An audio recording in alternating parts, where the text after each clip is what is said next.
Dear students, एक और शानदार वीडियो में आपका स्वागत है। आज के इस वीडियो लेसन में आपको बताने वाला हूं मैं कि एक सेंटेंस की मदद से आप कैसे 7 to 8 न्यू सेंटेंसेस क्रिएट कर सकते हैं और शानदार तरीके से प्रैक्टिस कर सकते हैं।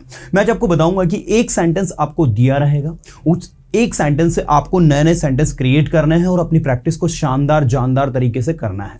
चलिए मैं आपको बताता हूं कि कैसे आप एक सेंटेंस से चाहें तो 8 से 10 सेंटेंस न्यू क्रिएट कर सकते हैं। सिर्फ टेक्निक सही पता होनी चाहिए आपको, बाकी सारी चीजें आसान हो जाती है।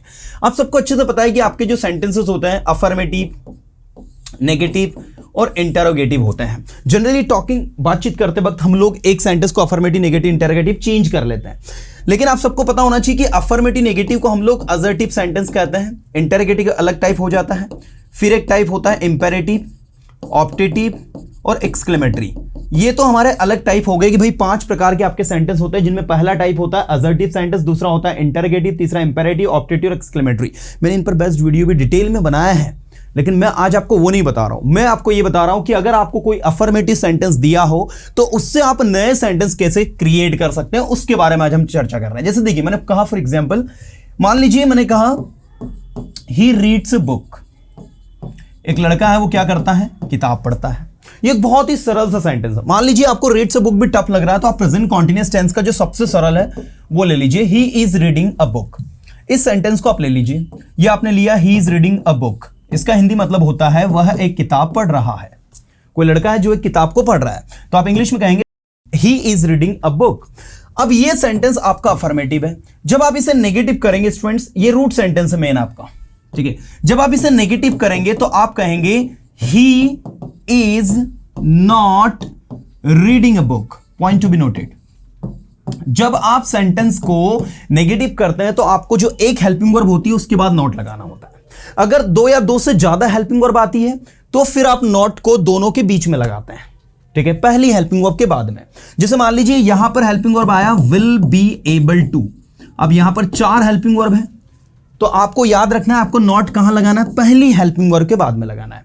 तो आप कहेंगे he will not be able to. तो नेगेटिव करते वक्त इस बात का विशेष ध्यान देना है कि अगर नॉट आपका आ रहा है तो उसको हेल्पिंग वर्ब के बाद में लगाना है, और अगर हेल्पिंग वर्ब ज्यादा बड़ी है तो उसके बाद में बची हुई हेल्पिंग वर्ब आ जाती है, और फिर आपके रीडिंग जो कि मेन वर्ब है, और फिर इस तरीके से आपका ऑब्जेक्ट आता है। आगे अगर मैं आपको लेकर चलूं तो अगला है आपका इंटरोगेटिव।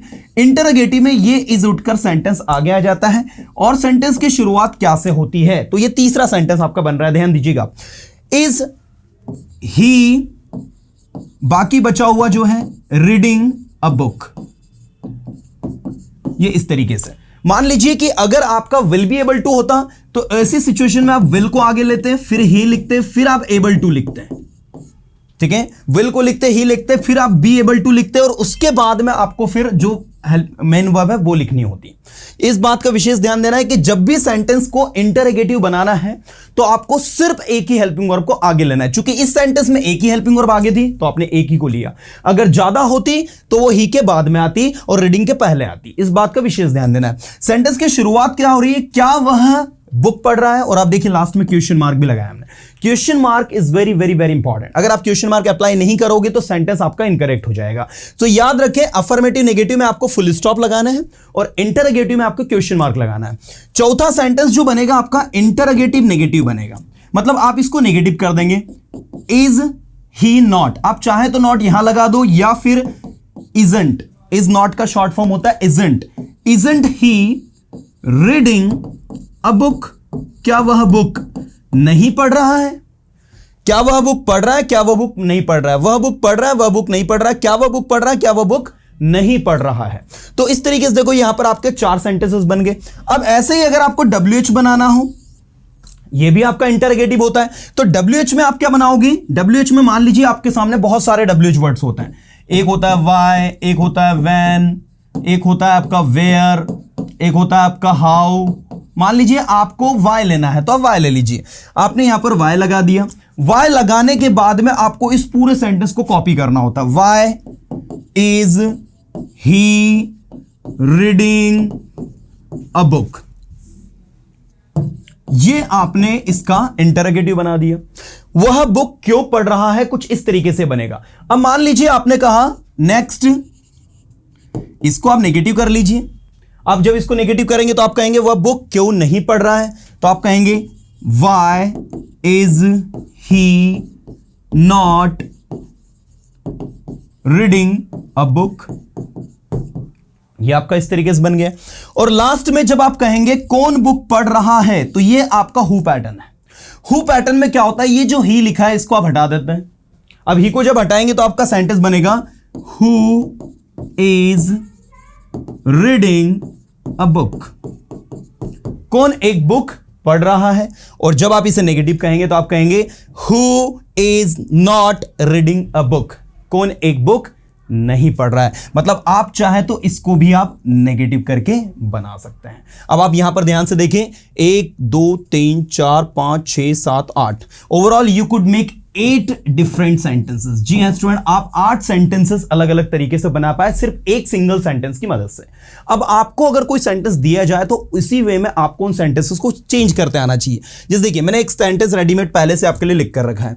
मैंने लिखा शी प्लेज हॉकी, वह हॉकी खेलती है, वह हॉकी खेलती है, राइट। और लास्ट में लिखा है कौन हॉकी खेलती है, हु प्लेज हॉकी।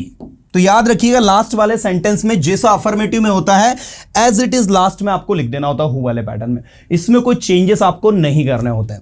आपने लिखा she does not play hockey, वह हॉकी नहीं खेलती है, यह आपका इस तरीके से नेगेटिव हो गया। डज उठकर आगे आ गया, डज शी प्ले हॉकी, क्या वह हॉकी खेलती है। एस और येस यहां नहीं लगा रहे हैं हम, क्योंकि एस और येस आप सबको पता है कहां लगाते हैं, आपको अफर्मेटिव में लगाते हैं और लास्ट वाले में लगाते हैं, बाकी आपको एस और येस नहीं लगाना होता है। तो इस बात का आप ध्यान देंगे। क्या वह हॉकी खेलती है, तो डज शी प्ले हॉकी। और क्या वह हॉकी नहीं खेलती है, तो डजंट शी प्ले हॉकी। वह हॉकी क्यों खेलती है, why does she play hockey. वह हॉकी क्यों नहीं खेलती है, why doesn't she play hockey. कौन हॉकी खेलती है, हु प्लेज हॉकी। और कौन हॉकी नहीं खेलती है, who does not play hockey. Now let me tell you dear students, if you are practicing all these sentences in this way, like आप कहें she goes to school, वह school जाती है, she does not go to school, वह school नहीं जाती है, does she go to school, क्या वह स्कूल जाती है, does she not go to school, or you can say doesn't she go to school, क्या वह स्कूल नहीं जाती है। Why does she go to school, वह स्कूल क्यों जाती है। Why does she not go to school, वह स्कूल क्यों नहीं जाती है। Who goes to school, कौन स्कूल जाती है। And who does not go to school, कौन स्कूल नहीं जाती है। This is the way to practice. अगर आप इस तरीके से प्रैक्टिस कर रहे हैं तो किसी भी सेंटेंस को आप बहुत ही आसानी से चेंज कर सकते हैं, किसी भी सेंटेंस को आप बहुत ही आसानी से बदल सकते हैं। और अगर ये टेक्निक आप डेवलप कर लेते हैं तो आपको प्रैक्टिस में भी बहुत ज्यादा हेल्प मिलती है। अब मैं यहां पर कुछ सेंटेंसेस आपको स्पेसिफिकली दे रहा हूं, इन सेंटेंसेस को आपको कमेंट करके कमेंट बॉक्स में लिखना है। देखते हैं कितने स्टूडेंट सही तरीके से इसको आंसर करते हैं। मैंने कहा दे मेक सम प्लान्स। चलिए, इसका आपको नेगेटिव बनाना है, इंटरगेटिव सब कुछ नेगेटिव में याद रखना, सम का एनी हो जाएगा, राइट। इसके बाद दूसरा सेंटेंस आपको जो लेना है वो लेना है she was watching a movie, वह एक मूवी देख रही थी। इसको पूरा आपको बनाना है Ravi has helped us, Ravi हमारी मदद कर चुका है। इसको आपको चेंज करना है Rohan wants to learn English, ठीक है। इसको आपको चेंज करना है। एंड ये है लास्ट आपका दे कैन हेल्प यू, वे आपकी हेल्प कर सकते हैं। ये 5 सेंटेंसेस मैं आपको दे रहा हूं प्रैक्टिस के लिए, राइट। जैसे आपने कहा भाई Rohan wants to learn English, Rohan English सीखना चाहता है। Rohan does not want to learn English, Rohan English नहीं सीखना चाहता है। Does Rohan wants to want to learn English, क्या रोहन इंग्लिश सीखना चाहता है। Why does Rohan want to learn English, Rohan English क्यों सीखना चाहता है। Who wants to learn English, कौन इंग्लिश सीखना चाहता है। इसमें नेगेटिव मैंने छोड़ दिया, नेगेटिव आप बनाएं, प्रैक्टिस करें और कमेंट करके मुझे बताएं कि क्या आप इन 5 सेंटेंसेस को बना सकते हैं और क्या ये टेक्निक आपको समझ में आई, राइट। मिलूंगा नेक्स्ट वीडियो में कुछ अच्छे कंटेंट के साथ में students. Till then tata bye, have a good day.